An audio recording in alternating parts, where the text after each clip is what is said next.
안녕하세요. 정말 살다 보니까 별의 일을 다 겪고 그러는데 얼마 전에 정말 시원하게 복수를 한 이야기가 있어서 이렇게 사연을 쓰게 되었습니다.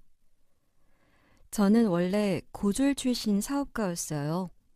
부모님께서 저를 낳고 할머니께 맡겨버린 후 이혼을 하셨고 저는 9살 이후로 부모님 얼굴도 못 보고 살았지요.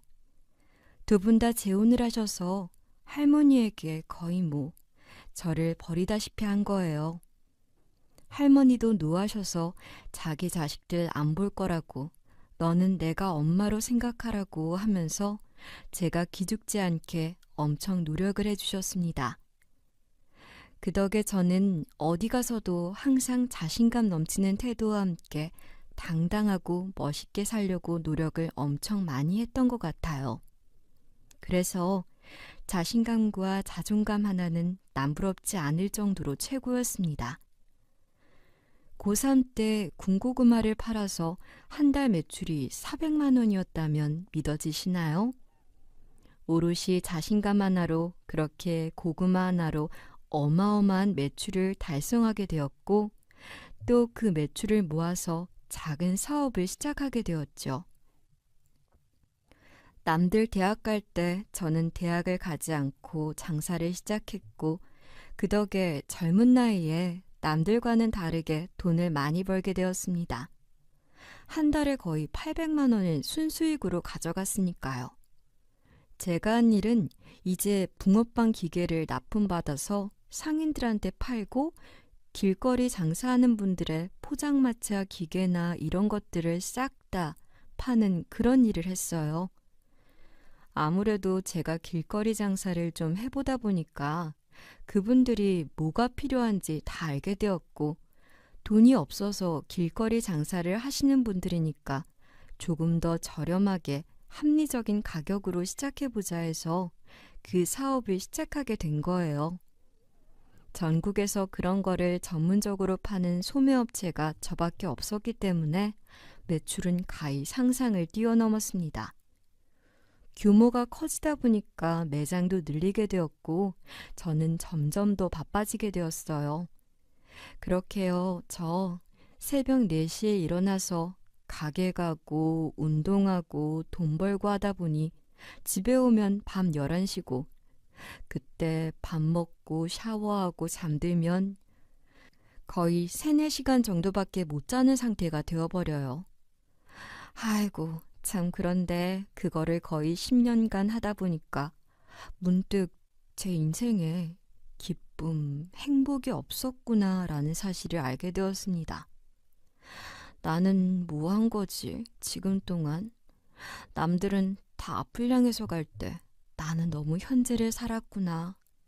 그래서 미래에 내가 행복해질 수 있는 방법에 대해서 고민을 안 했구나 하면서 뼈아픈 후회가 밀려왔습니다. 어느 순간부터 불면증 때문에 잠을 자려고 해도 잠이 안 오고 우울증에 걸려서 인생에 회의감이 들기 시작하고 하루하루 조금 마음이 지치더라고요. 이걸 어떻게 하니 정말로 하면서요. 그런데 그때 저에게 한 사람이 권유를 해주는 겁니다. 남 사장, 20대 때 연애 한번 못 해봤지? 불쌍해서 어떻게 해? 연애가 우리에게 주는 혜택은 무척이나 많아.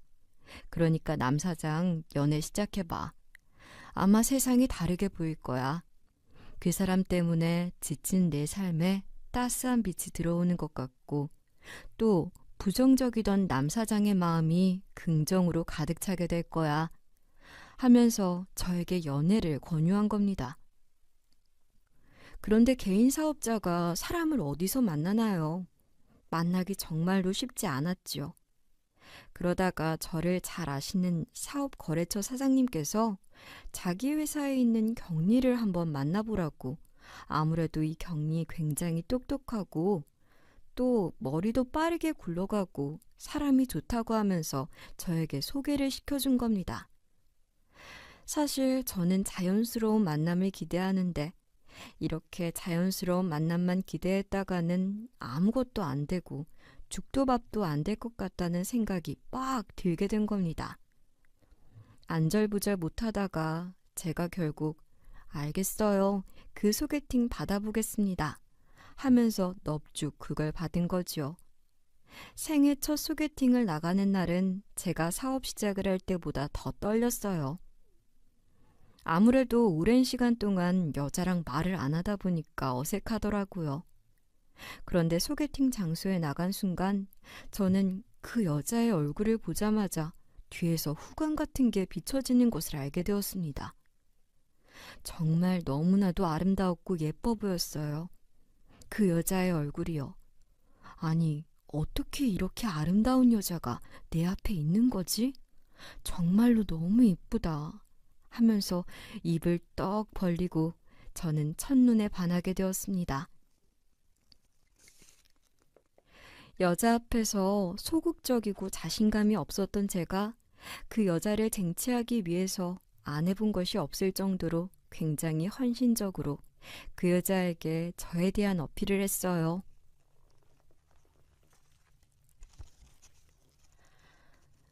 이 여자를 놓치면 나는 앞으로도 아무도 만날 수 없을 것 같고 평생 혼자 살다가 외롭게 삶을 마감할 것 같았거든요. 그리고 말을 해보니까 심성도 착한 것 같고 똑똑한 것 같고 해서 절대로 놓치고 싶지 않았습니다. 다행히도 그 여자도 저를 좋게 봐주어서 저희는 조심스럽게 교제를 하기 시작했고 저와 그 여자 연인 사이가 되었어요. 남들이 어떻게 젊고 이쁜 여자를 반하게 만들었냐고 진짜 너무나도 부럽다고 하면서 저를 쳐다보았지요. 저는 여유로운 미소를 씩 지으면서 나도 10년을 혼자 살다가 이제야 사랑을 시작하게 된 거라고 하면서 말했습니다. 그렇게 저는 그 여자와 아름다운 연애 끝에 청혼을 하게 되었고 저희 둘은 근사한 결혼식을 올렸어요. 내가 내 여자한테만큼은 가장 잘하고 제일 좋은 것을 해주고 싶다는 마음에 조금 가격이 비싼 야외 결혼식을 진행했습니다. 아내가 저를 쳐다보는 눈빛은 말 안 해도 꿀이 뚝뚝 떨어졌고요. 저요, 정말로 신혼생활 1년간은 말로 표현할 수 없는 행복감을 느꼈어요. 너무 외롭고 맨날 남자들만 있는 저희 가게에서 숙식하고 살았던 저에게 아내가 생기고 보금자리를 만들고 하니까 숨쉬는 것도 즐겁더라고요. 매사에 감사하게 되고요. 저는 저에게 아내를 소개시켜준 그분에게 양복 가장 좋은 브랜드로 해서 딱 멋지게 맞추어 드렸어요. 제 생명의 은인이라고 생각했습니다. 얼마 지나지 않아 그 마음은 바뀌게 되었지만요.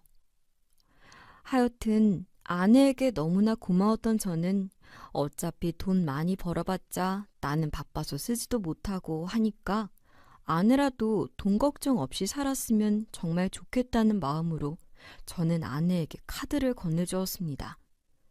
아내는 정말 이거 받아도 되냐고 하면서 조금 머뭇거리다가 이내 마음을 열어서 저의 카드를 받아서 잘 썼어요. 아내가 제 카드를 잘 써주니까 저는 또 그거대로 자극이 되어서 내가 더 열심히 살아서 돈 많이 벌어야겠다 싶었던 거죠.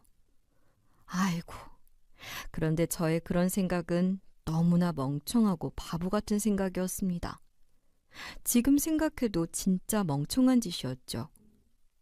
제가 거래하던 업체가 저에게 기계를 받아가고 다음 달에 돈을 주기로 예정되어 있었는데 잠적하면서 제가 엄청난 손실을 보게 된 겁니다. 결국 은행 돈을 빌려서 가게를 운영해 가긴 했는데 그때의 타격이 너무나 커서 휘청거리는 상태에서 또 한 번의 어음 문제가 발생해서 아주 그냥 폭삭 무너져 내리게 된 거죠. 그냥 망했습니다. 대출한 거 다 갚지도 못하고 파산 신청을 한 저는 맨날 눈물을 뚝뚝 흘리면서 이걸 어떻게 하면 좋아 했어요. 아내도 제 옆에서 같이 슬퍼하면서 일어날 수 있을 거야 우리는 다시 보란 듯이 멋지게 일어날 수 있을 거야 하면서 저를 위로해 주었습니다. 저는 떨리는 손으로 아내를 잡으며 조금만 기다려달라고 내가 멋지게 제기에 성공할 거라고 하면서 크게 말했어요. 아내는 눈을 꼭 감고 알겠다고 하면서 따뜻한 손으로 저의 뺨을 어루만져 주었죠. 그런 아내를 위해서라도 내가 절대로 포기하지 않고 열심히 살아야겠다 마음먹었습니다. 그렇게 다시 사업을 준비하려고 열심히 막노동하고 돈을 모으고 있을 때 저 정말 상상하기 힘든 일을 겪고야 만 거였어요. 제 지인 중에 한 놈이 갑자기 저에게 문자를 하나 보내는 겁니다. 야, 이거 네 아내 아니냐? 웬 늘탱이랑 모텔에 들어가? 이거 뭐야? 하면서요. 저는 당황해서 엥? 이게 우리 아내라고? 하면서 사진을 확대해 보니까 반바지에 야시시하게 입은 아내가 한 아저씨와 손을 잡고 숙박업소로 들어가는 겁니다. 제가 아내라는 것을 확신한 이유는 종아리에 점이 큰 거 하나가 있는데 반바지를 입어서 그게 다 보인 거였어요. 와, 진짜 너무나도 충격받은 저는 이건 아니라고, 어떻게 이럴 수가 있냐고 하면서 소리쳤습니다. 거의 마음이 무너져 내릴 정도로 큰 멘붕을 겪게 되었어요. 일하다가 말고 저는 집으로 가게 되었고 거기서 미친 사람처럼 멍하니 소파에 누워 있었습니다. 내 인생의 목표가 사라진 기분이었어요. 나 왜 사는 거지? 내 인생은 왜 이렇게 구렁텅이에 빠지게 된 거지? 하면서요. 손이 떨리고 너무나 억울하고 심장이 갑갑하더라고요. 진짜 속상하기도 했고요. 아내가 뒤늦게 밤에 들어왔을 때 저는 아무 말도 하지 않았습니다. 그리고 아내가 잠에 들 때까지 기다린 후 자고 있는 아내의 손을 이용해서 아내 핸드폰 지문을 열어버리고 그 안에 있는 대화 메신저 내용을 보았어요. 알고 보니까 아내는 스폰을 받고 있었던 거였어요. 제 앞에선 순수하고 착한 척을 하더니 뒤에서는 돈맛이 들어서 이 남자 저 남자 가리지 않고 만나고 있더라고요. 그리고 웃긴 거는 저를 만나기 전부터 격리일과 함께 이렇게 부업을 즐기고 있었던 겁니다. 그걸로 자기가 사고 싶은 물건들 다 사고 사치 부리고 한 거였어요. 저 얼마나 충격이었는지 몰라요. 아니, 진짜로 이게 사실인가? 내가 가장 사랑했고 첫사랑이자 마지막 사랑이라고 생각했던 이 여자가 정말 나를 배신한 게 진짜인가 하면서 어안이 벙벙했습니다. 사람이 너무 놀라고 그러면 아예 말이 안 나오더라고요. 진짜 갑갑하고 토 나올 것 같고 그랬습니다. 저는 결국 이혼을 결심했어요. 한 번 신뢰가 깨진 여자랑 더 이상 못 살겠다 하고 그 불륜의 증거들을 다 저의 핸드폰으로 보냈습니다. 아내는 한 중견기업 사장이랑 만나고 있었고 그 사장은 자기한테 오면 자기 재산 다 내 거라고 하면서 아내를 살살 구슬리고 있었어요. 아내는 처음에는 거절하다가 제가 쫄딱 망한 그 시점 이후부터 사장님 우리 만나요. 나 버리지 않을 거죠? 나 사장님한테 쪼르르 가는 거 고려하고 있어요. 하하 하면서 아부를 떨더라고요. 아주 심한 중증의 기회주의자였습니다. 뭐 이런 여자가 다 있냐 하면서 그 문자를 본 순간 그나마 있었던 정남이도 뚝 떨어지면서 저는 하염없이 그냥 한숨을 푹 내쉬면서 이혼 경험이 있는 친구에게 부탁해서 변호사를 고용했습니다. 그 변호사는 이 정도 증거면 무리 없이 이혼 소송에서 승소할 수 있을 거라고 다른 거는 다 걱정하지 말고 저희가 알아서 할 테니까 당사자분 마음 챙기는 거에만 집중하라고 저에게 말하더라고요. 저는 고마웠죠. 변호사가 없었다면 나는 이미 혼자서 너무 견디기 힘들어 죽었을 수도 있겠다 싶었습니다. 마음이 찢어지는 것 같았어요. 그렇게 소장을 쓰고 아내에게 그걸 건네며 나 당신 바람 피우고 돈 많은 닉탱이 만나서 돈 받는 거 다 안다고 긴 말 안 할 테니까 우리 이혼하자고 했습니다. 그런데 저요, 제가 그렇게 말하면 최소한 아내가 정말 미안하다고, 그러려고 그런 게 아니라고, 당신한테 씻을 수 없는 상처를 주어서 나 죄책감이 너무 심하다고 그렇게 말할 줄 알았습니다.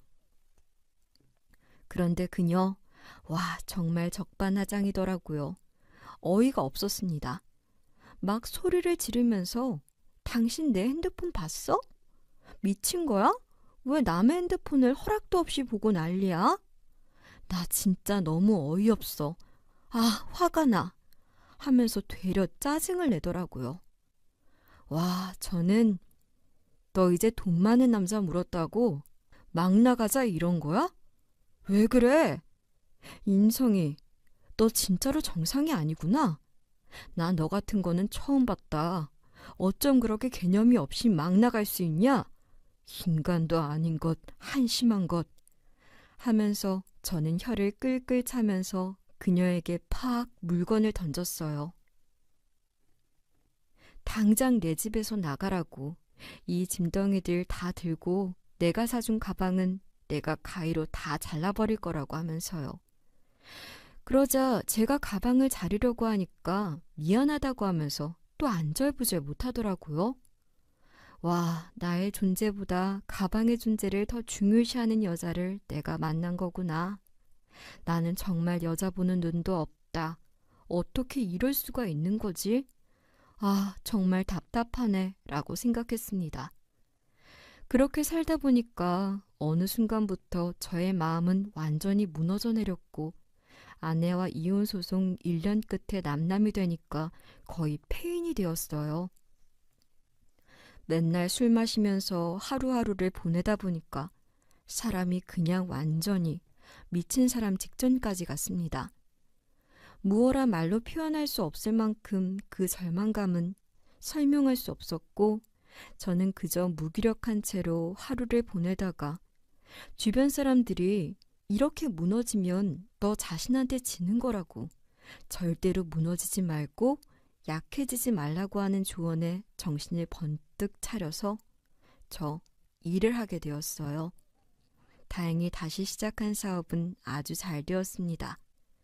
종목을 바꾸어서 자전거를 파는 일을 했고 그때 마침 정부에서 자전거 도로를 확대하겠다, 낙동강까지 이어지게 하겠다, 뭐 이런 발표를 해서 자전거 수요가 엄청났습니다.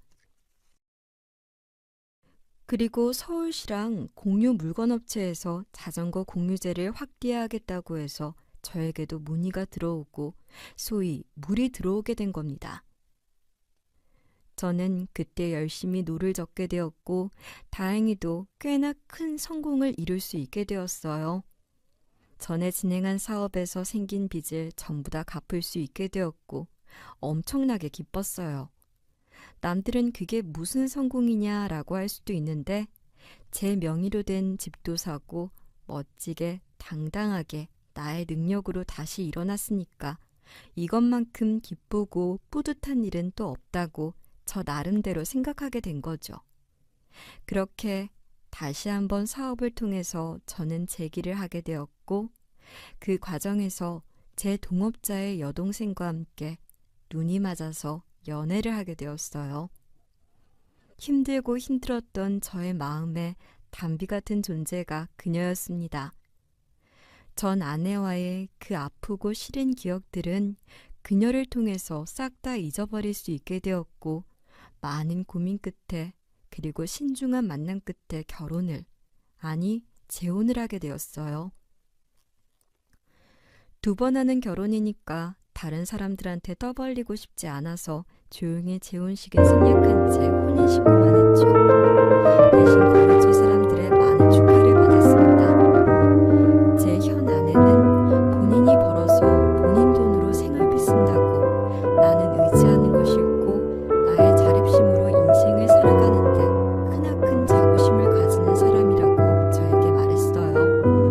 사실 제가 그녀에게 또 카드를 주면서 마음껏 쓰라고 할 수 있는 상황이었는데 제 현 아내는 제가 그렇게 해줄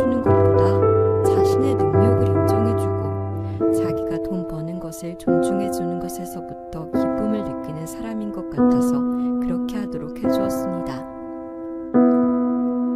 저 개인적으로는 너무나 뿌듯했고 또 기분이 좋았어요. 정말 이제야 나랑 퍼즐처럼 딱 맞는 사람을 찾은 것 같아서요. 세상에 둘도 없는 이 여자가 나의 여자라는 게 그저 그냥 감사할 뿐이었고 앞으로도 이 여자랑 쭉 함께하고 싶다는 마음이었습니다. 크게 대인 후에 만나게 된 여자라서 신중하게 만남을 진행했고 그만큼 확신이 있었거든요. 하여튼 그렇게 함께 살게 된 저와 아내는 주말마다 여행도 같이 가게 되었고 또 서로 힘든 점이 있으면 이야기 나누면서 다 털어놓고 하면서 인생의 동반자가 되었습니다. 그러다가 저희가 신혼집을 조금 더 큰 집으로 이사를 가게 되었어요. 사업도 잘 되고 또 제가 차를 한 대 사면서 직장에서 조금 먼 곳에 집을 잡게 된 거였죠. 아무래도 기존 신혼집은 직장이랑 가까운 곳에 잡느라 공장 근처였고 외노자들도 많아서 치안이 그리 좋은 동네는 결코 아니었어요. 그러다가 차를 사면서 더 이상 대중교통 이용 안 해도 되니까 좋은 동네로 가게 된 겁니다. 아내가 그때 몸이 안 좋아서 입주 청소를 못하게 되었고 사람을 불렀어요. 입주 청소 도우미로요. 그런데 그때 온 사람이 청소를 개판으로 해놓은 겁니다. 화장실에 물기가 싹 제거를 안 해서 곰팡이가 쓸어 있고 바닥은 이게 뭐 흙을 뿌리고 간 건지 도저히 청소를 했다고는 볼 수가 없는 상황이었어요. 화가 난 저는 업체에 전화해서 아니 뭐 청소를 이따구로 하고 돈을 받아가냐고 사람이 바빠서 현장을 안 지키고 있으니까 그냥 아주 개판을 저지른 거냐고 나는 도저히 화가 나서 그냥 있을 수가 없다고 빨리 와서 이거 AS해주고 해결해달라고 하면서 거의 뭐 고함을 질렀습니다. 벽지도 뜯어져 있고 노란색 자국도 있고 새 집인데 외부인이 들어와서 다 망가뜨린 기분이었어요. 업체에서는 자기네가 일을 글로 잘했으니까 종종 인성이 덜 된 사람들이 이렇게 일을 망치고 간다고 너무나 미안해서 빨리 다른 사람으로 보내드리겠다고 했죠. 저와 아내는 아무래도 현장을 지키고 있어야 할 것 같아서 아내 보고 집에 있으라고 제가 일 끝나자마자 바로 가겠다고 했죠. 그러다가 마침 일이 일찍 끝나서 입주 청소 도우미랑 거의 같은 시간에 집에 들어가게 되었습니다. 저는 음료를 하나 사가지고 올라갔어요. 아무래도 저희 집 청소 잘 부탁한다는 의미로요. 그런데 너무나도 화가 나는 게 아직도 어이가 없어서 손이 덜덜 떨리는데요. 입주 청소 도우미로 온 여자가 제 전 아내였어요. 저는 두건을 쓰고 마스크까지 쓴 그 여자의 얼굴에서 전 아내의 얼굴이 보이자마자 저는 뭐야 하고 소리를 질렀습니다. 제 얼굴을 확인한 그 입주 청소도 끄악 하면서 소리를 질렀어요. 저를 보자마자 벙찐 전 아내는 네 능력이 어디 있다고 이렇게 좋은 집에 살아? 허참, 내가 별꼴이네. 너 빚내서 이 아파트 산 거니? 하면서 어이없는 질문을 하더라고요. 저는 너는 그걸 말이라고 하냐? 너랑 이혼한 덕분에 내가 사업으로 성공할 수 있게 되었어, 알아? 참, 너는 다른 돈 많은 남자 물어가지고 나 배신하고 가더니 어쩐 일로 여기 와서 청소를 다 하냐? 먹고 살기 힘든가 보다 라고 말하니까 전 아내는 그 입 다물어 하면서 화를 내더라고요.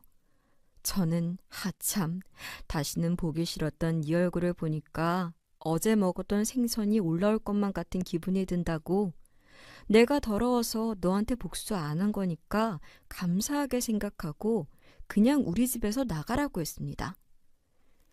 그러자 성격 더러운 전 아내는 제 집에 칵 하고 침을 뱉고 나갔어요.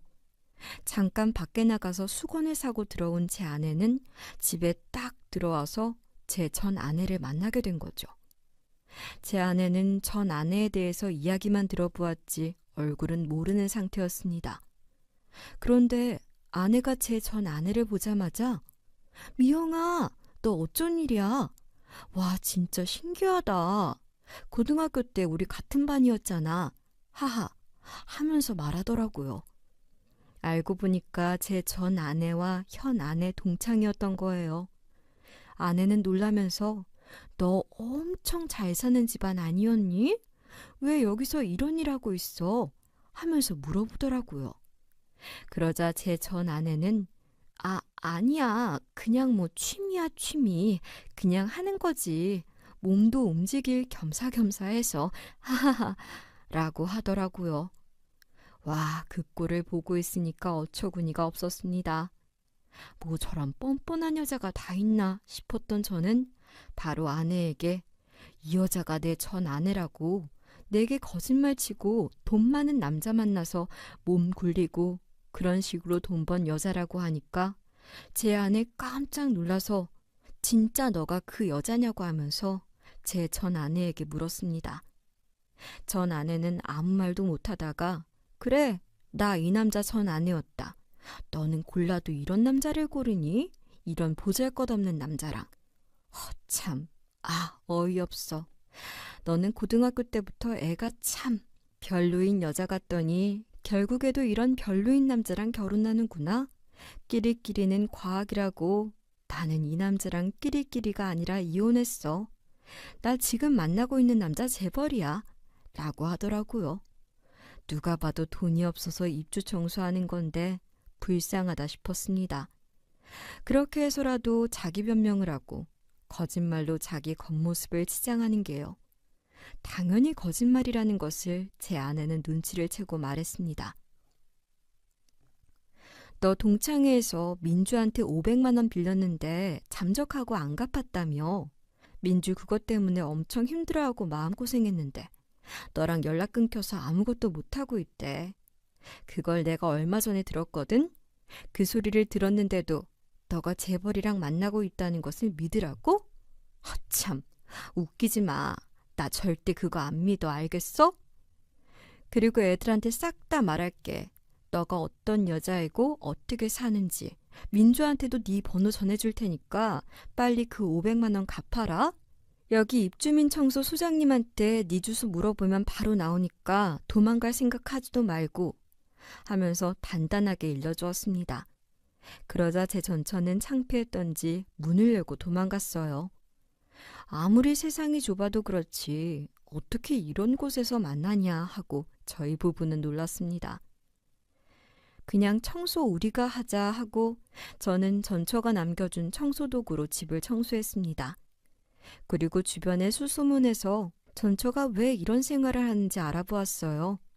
알고 보니까 전처 그 중견기업 사장한테 들러붙어서 돈을 후원받다가 그 중견기업 사모님한테 딱 걸린 거였어요. 머리채 잡히고 돈 다 내놓으라고 하면서 완전히 탈탈 털렸다고 합니다. 그래서 그 남자에게 버려지고 모은 돈으로 생활을 하다가 돈이 또 떨어지자 돈을 벌려고 남자들을 다시 찾으려고 하는데 하도 이 남자 저 남자를 다 만나고 다니다가 병에 걸린 전처는 더 이상 남자를 만나 몸으로 돈을 버는 그런 일을 할 수 없게 된 거였어요. 에휴, 그래서 결국 버티다 못해서 입주민 청소하고 동창들한테 돈 빌리다가 이렇게 저와 만나게 된 거고요.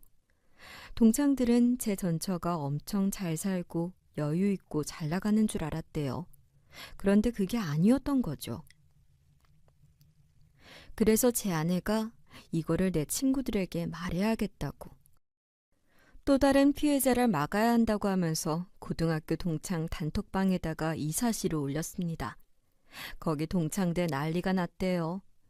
알고 보니까 민주라는 여자 한 명만 전처에게 사기를 당한 게 아니라 거의 8명 정도 되는 친구들에게 접근을 해서 몰래 돈을 다 빌린 겁니다. 그 금액만 총 3천만 원이 넘어가는 상황이었어요. 사건의 심각성을 깨달은 아내는 입주민 청소 에이전트 소장한테 연락을 해서 그 사람 주소랑 번호 좀 알려달라고 했고 그걸 받은 아내는 동창들에게 전처의 개인정보를 알려주었습니다. 그래서 그 동창들은 힘을 합세해서 제 전처를 사기죄로 고소를 해버렸네요. 이미 이런 상황을 예견한 전처는 숨어버린 뒤였습니다. 저는 경찰이 못 잡을 줄 알았는데 결국 잡긴 잡더라고요. 소환조사 몇 차례나 부탁을 했는데 응하지 않으니까 결국 구속영장이 떨어진 거죠. 도주의 위험이 있다고요. 그래서 한 강원도 여관에서 제 전처 발견되었습니다. 포승줄에 질질 묶여서 관리하는 사람들에 의해서 끌려갔다고 하는데 그 얼마나 웃기던지요. 그렇게 자기는 상류층 사이로 갈 거다라고 소리치더니 결국에 하는 짓이 다락으로 간다니요. 참 웃겼습니다. 아니, 웃기지도 않았습니다. 이것밖에 안 되는구나, 너가 라고 저는 그저 생각이 들 뿐이었지요. 이런 여자를 한때 사랑하고 내 온 마음을 주려고 했던 제 자신이 바보 같네요. 에휴. 그래도 뭐 이런 아픈 사랑을 해보았으니까 여자 보는 눈이 생기게 되었고 그래서 지금의 아내를 만날 수 있게 된 것 같습니다. 혹시 저와 비슷한 인생을 살고 계신 분들이 있다면 틈틈이 여자들 많이 만나세요. 아니, 사람이라도 많이 만나서 대화하세요. 관계를 맺고 그래야지 내가 어떤 삶을 살아야 하는지 윤곽이 잡히고 또 사람 보는 눈이 생기는 것 같습니다. 저는 그저 돈만 벌 줄 알아서 이렇게 꽁꽁 숨어서 아무것도 안 하고 일만 하고 10년이라는 세월을 보내다가 뒤늦게 만난 여자와 함께 결혼했다. 일이 큰 코를 다치게 되었네요. 부디 저와 같은 일을 안 겪었으면 하는 바람에 겪더라도 연애하고 이별하는 관계로만 끝나길 바라는 마음에 이렇게 길게 용기 내서 사연을 적게 되었습니다. 저 많이 부족한 사람이지만 그래도 지금 아내를 만나서 더더욱 완벽해지려고 열심히 노력하고 있네요. 그럼 저의 이야기 들어주셔서 정말 감사합니다. 그리고 생각보다 세상에 좋은 사람들이 많아요. 소수의 이기적이고 못된 짓을 벌이는 사람들이 사람들에게 상처를 주는 것 같습니다. 안 그래도 살기 팍팍하고 돈 버는 것도 쉽지 않고 매일이 경쟁이자 도전인 우리네 사회인데 이럴 때일수록 서로 연대하고 손잡고 위하고 아끼고 해야 하는 것 같아요. 저는 사실 전처에게 복수할 생각이 없었는데 하늘이 도와준 것인지 지 혼자서 나락으로 빠지게 되었네요. 지금 재판 중이라고 합니다. 결과는 기대하지 않지만 그래도 구속된 것 자체만으로 전처에게 엄청난 충격을 주었을 것 같네요. 세상에는 돈으로만 해결되는 일은 별로 없는 것 같습니다. 돈을 넘어선 중요한 그 무언가를 잡아야지. 그래야지 진짜 제대로 된 삶을 사는 것 같습니다. 돈돈거리다가 인생 싹 다 무너지고 부질없고 허망한 삶을 살게 되는 것 같아요. 아직도 생각하면 정신이 아득하고 그럽니다. 저는 이제 돈을 위해서 사는 게 아니라 돈을 수단으로 우리 가족을 행복하고 그리고 안전하게 지켜줄 수 있는 그런 수단으로 생각하고 살려고 합니다. 그럼 저희 이야기 이렇게 끝까지 들어주셔서 무척이나 감사합니다. 여러분들은 항상 감기 조심하시고 이렇게 날씨가 추울 때일수록 건강관리 잘하세요. 그래야지 뭐라도 할 수 있는 것 같습니다. 예전에 제 거래처 사장님들, 분식이나 포장마차 하시는 분들 요즘 날씨 때문에 몸이 아프다고 많이 연락 오네요. 저도 나이가 슬슬 들다 보니까 나이에 따라서 무릎이 시리기도 하고 아프기도 하고 그러네요. 참 이게 뭔 일인지. 하여튼 그럼 저의 이야기 이렇게 끝까지 들어주셔서 무척이나 감사합니다. 아프고 아픈 마음을 잘 추슬러서 저 다시 한번 힘내서 살아보렵니다. 끝까지 들어주셔서 무척 감사합니다.